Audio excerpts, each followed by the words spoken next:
बख्तियारपुर से लेकर पटना के एनआईटी कॉलेज में पढ़ने वाले एक साधारण सा बच्चा जो बाद में बना बिहार का सीएम नीतीश कुमार, जिनका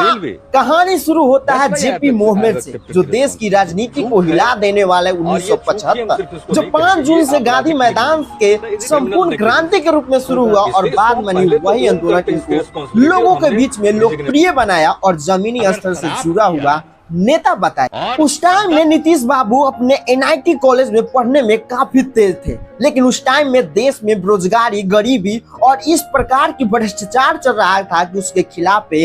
आंदोलन करने लगे, उसके खिलाफ आवाज उठाने लगे और कॉलेज में शांत सा रहने वाला ये लड़का आंदोलनकारी में तब्दील हो जाता है। लेकिन फिर नीतीश बाबू के जीवन में एक नया मोड़ आता है और जेपी मोहम्मद शुरू होता है और वहीं से इनकी राजनीतिक करियर और जान पहचान बहुत ज्यादा बढ़ जाता है और धीरे धीरे इनकी राजनीतिक में कदम बहुत ही आगे जाने लगा। शुरू में इन्होंने कई चुनाव में हार गए। पहला चुनाव ये बिल्कुल ही बुरी तरह से हारे, दूसरका भी हारे, लेकिन तीसरका में इन्हें केंद्र में जाने का मौका मिला और जाते नहीं इन्होंने कृषि मंत्रालय और रेल मंत्रालय बनाया और वहां पर इतनी साफ सुथरा अपना छवि बनाई कि लोगों के बीच में लोकप्रिय हो गए। और साल आया फिर 2005 जब इनको बिहार के जनता ने एक इंजीनियर बाबू के सीएम के रूप में स्वीकार किया और इन्होंने एक नया अध्ययन शुरू किया और बिहार में सड़कें, शिक्षा और सरकारी अस्पतालों की बहुत ही ज्यादा आगे बढ़ाया और यही सारी चीजें मिलकर बिहार में नीतीश बाबू को बहुत ही लोकप्रिय बनाया और सुशासन का सरकार लाया। साथ ही जो लालू के एज में जो बढ़ा था गुंडागर्दी, उसको समाप्त करने में इन्होंने अहम भूमिका निभाई